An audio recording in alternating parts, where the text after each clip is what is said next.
Just say the word and I shall be healed. I remember saying those words as a little boy. If you know anything about the Roman Catholic Church, it's one of the phrases that can be said as you receive communion. Though I am not worthy, only say the word and I shall be healed. As we continue to look at evangelism, what does it mean? How do we do evangelism? I've been trying to make the case that there is some action involved. Jim, could you stop the buzz, please?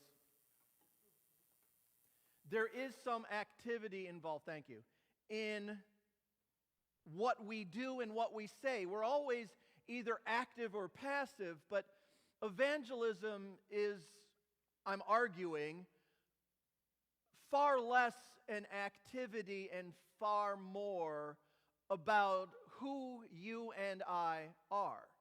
We are proclaiming Jesus, whether you're aware of it or not. People know you're going to church. People hear in any way, shape, or form you are a Christian. You are doing evangelism. Maybe not well, maybe not the way you intended to, but if evangelism is proclaiming Jesus, you are, even if you're doing nothing, proclaiming Jesus. In doing nothing, you're saying, you don't have to do much, don't have to say much, or I don't care. I remember years ago, and you can find this on YouTube if you Google it, Penn Teller, remember Penn and Jillette, magician partnership. One's big tall guy and he's like me, talks too much, and then his partner is your gift, never says a word, just sits there.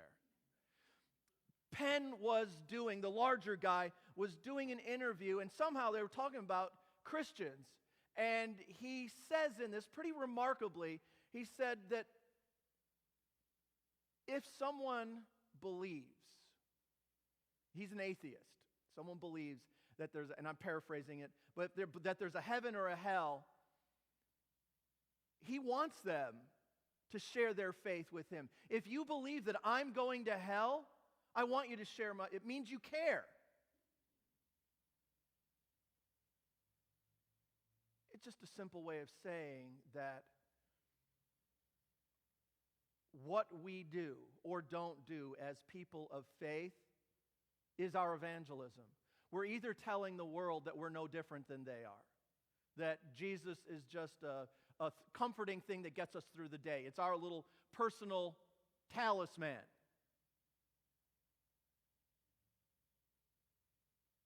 Or we're saying that faith means as much to them as it means to us, which is a little bit.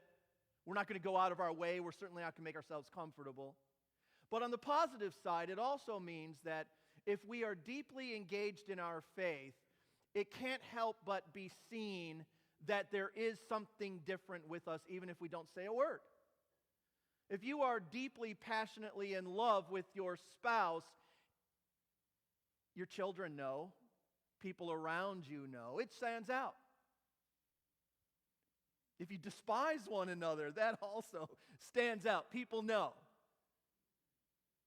Because, and this is what I'm trying to say, is it kind of makes sense.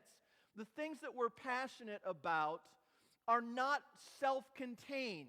They're not kind of hidden.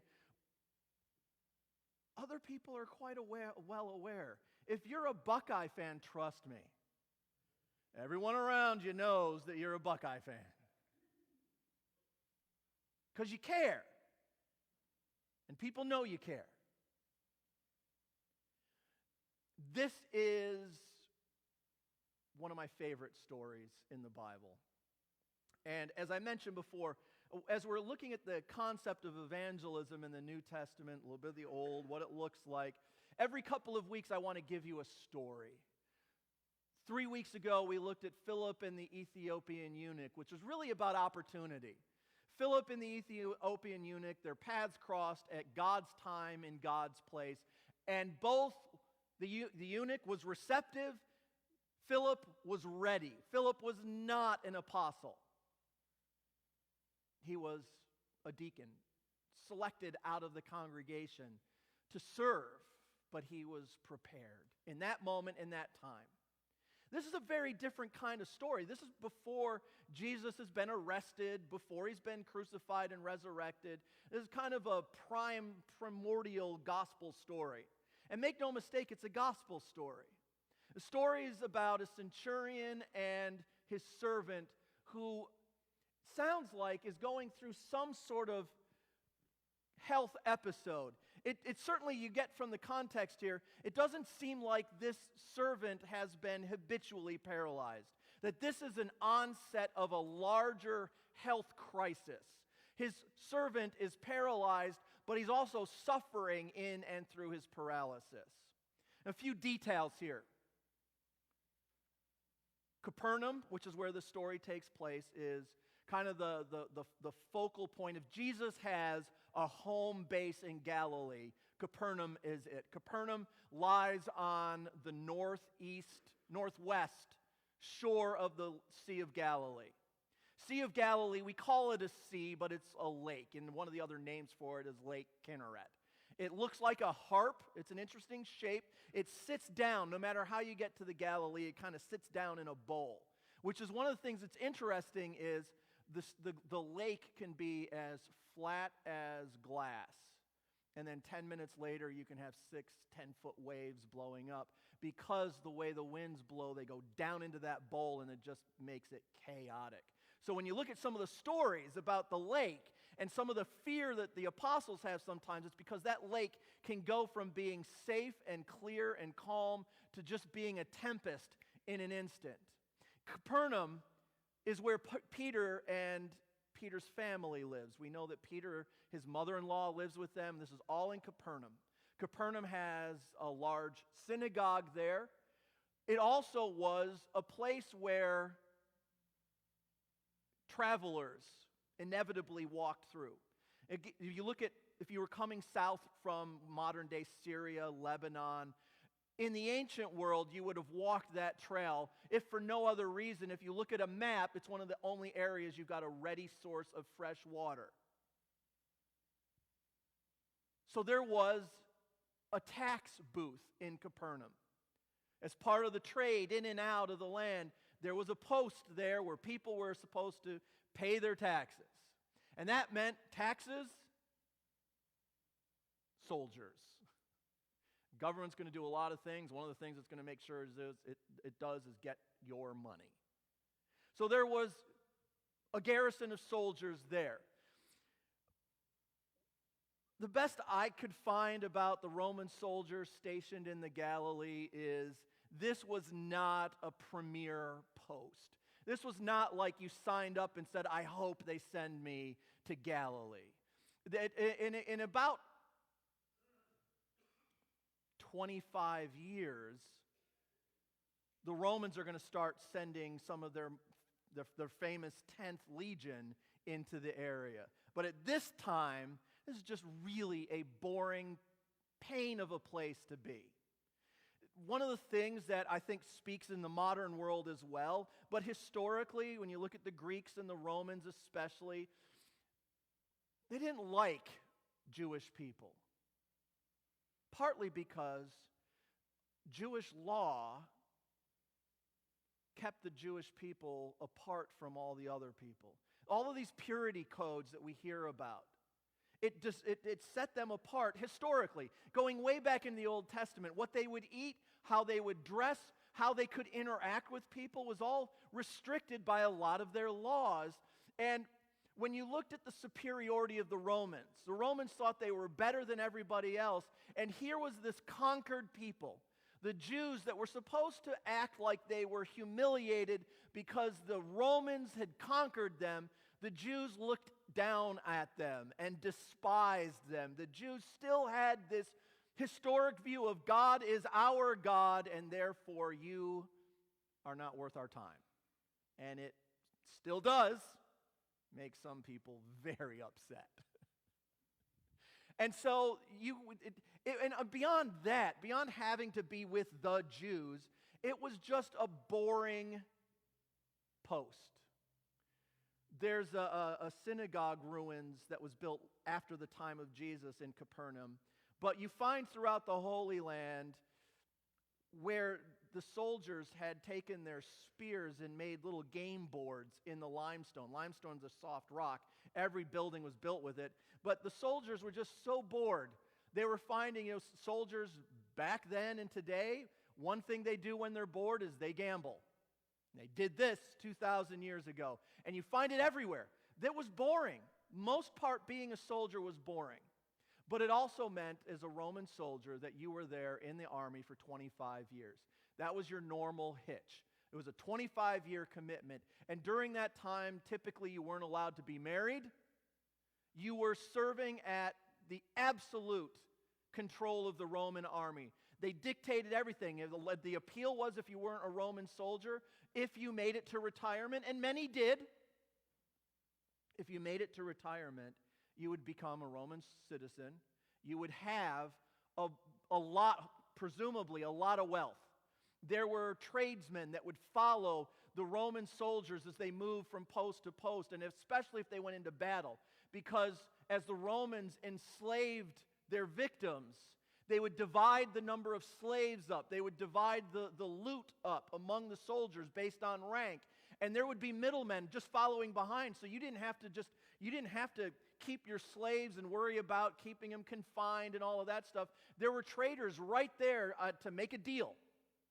And at the end of your 25 years, you would retire. And you weren't allowed to go back to Rome, so you had to settle in one of these regions, usually somewhere near where you had served.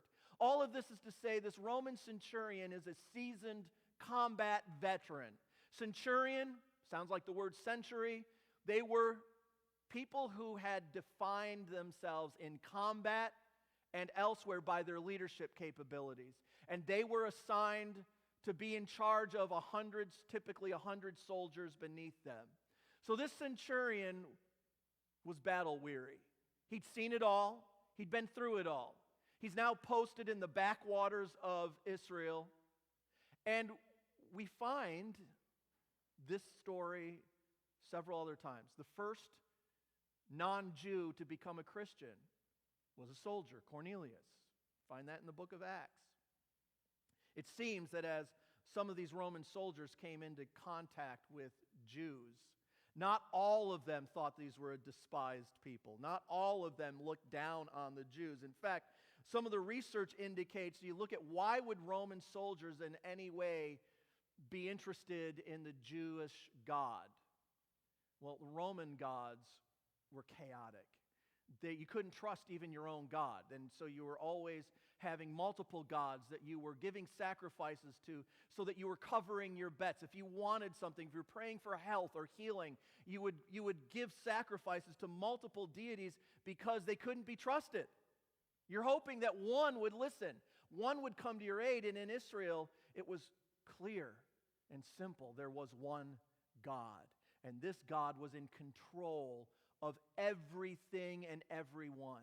And so we see that there were Roman soldiers that were attentive, paying attention. They were in the synagogues.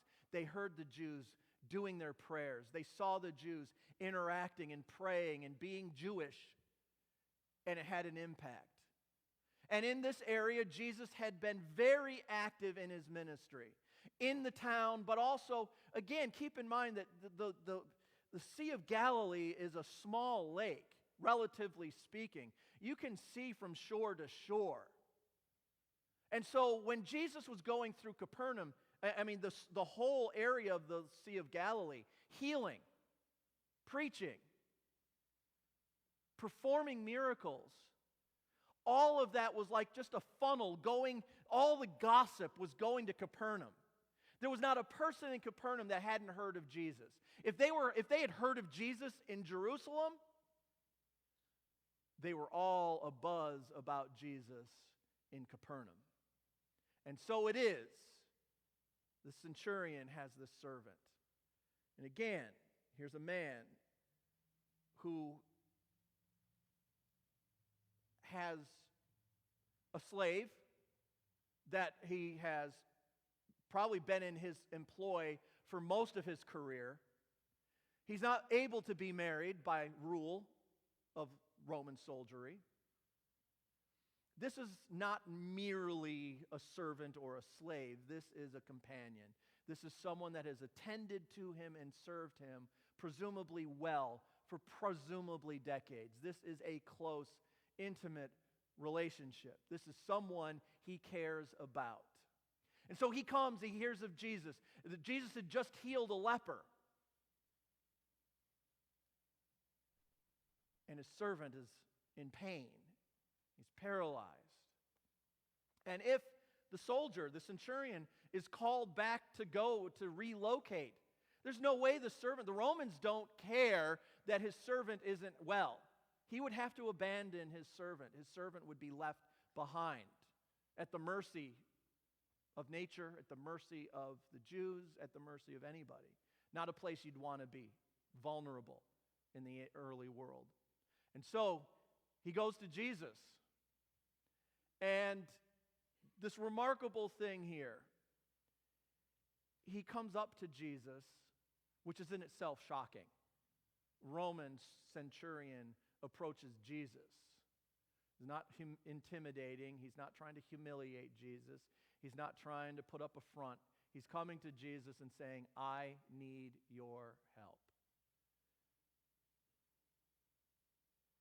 And Jesus says, for whatever reason, because remember this, there's other places where Jesus doesn't want to help non-Jews. In this case, Jesus goes, I'll go, I'll help. And this is where something remarkable happens. The centurion says, I don't want to trouble you. He shows him respect. He shows him deference. He shows that he's showing Jesus that he sees Jesus as a human being with dignity, something rare in the world. And he says, I'm a man in charge. I'm used to being in charge. I give orders every day. I know you're powerful. All you need to do is say the word. You don't have to go. You don't have to bother yourself. You just say he is healed and I know he'll be healed. And he believed it. He believed it. And Jesus looks at this guy, and there's a crowd, and you got to imagine that the Pharisees are arms crossed. There goes Jesus again, getting dirty with the Romans. Because they're always upset with Jesus. But Jesus shows this man compassion, talks to him, and then the centurion says this remarkable thing about, I don't need you to touch him. I don't need you to go to him. I don't need you to and this is the thing, right? The centurion knows enough about Judaism to know that if Jesus walked into the centurion's house, Jesus would be unclean in the ritual eyes of Jewish law.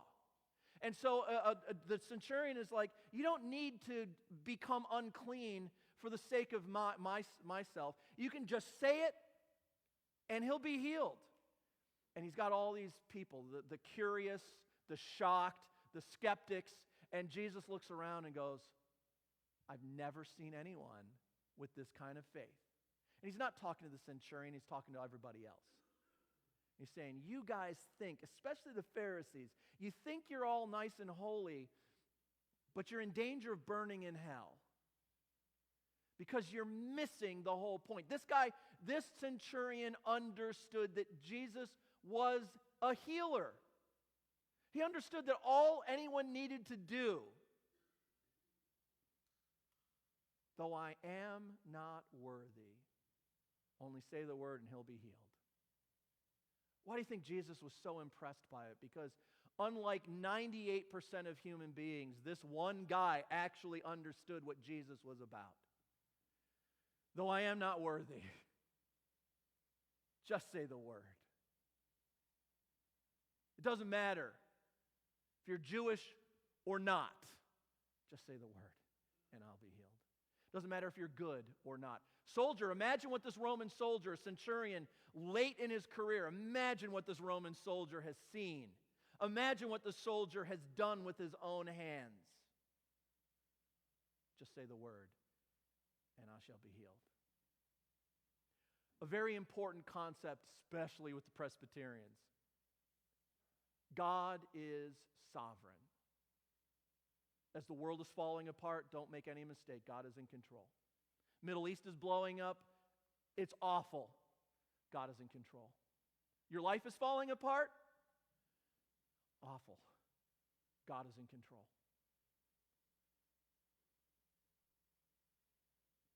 There's a heaven and there's a hell. God is in control. It's very important as we talk about, think about, try to practice evangelism to understand that even in salvation, God is in control. The Jews would have said there's no way a centurion was worthy of the kingdom of God, but Jesus said yes.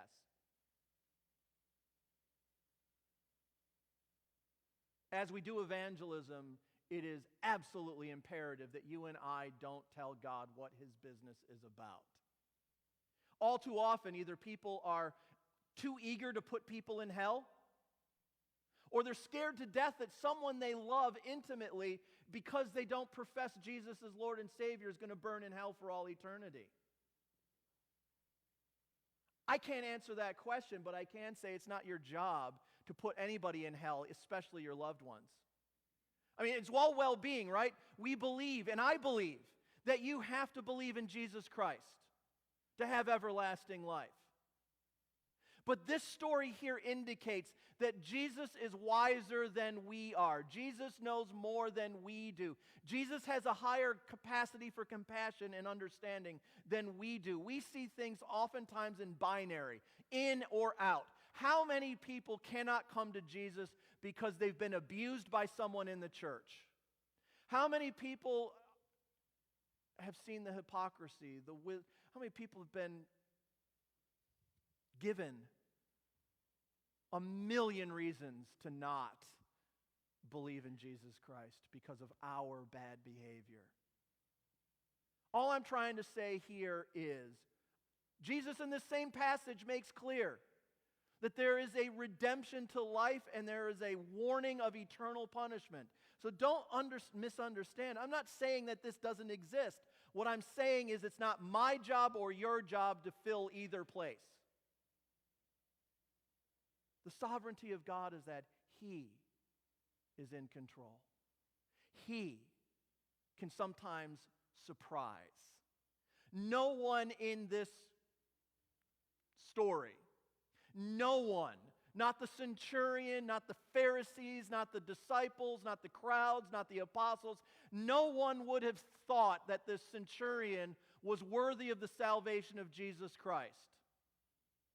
Even the centurion. The only one that saw salvation in that centurion was Jesus Christ. And it was because deep in his heart, he was able to say, though I am not worthy, just say the word. Amen. Closing hymn is hymn number 7.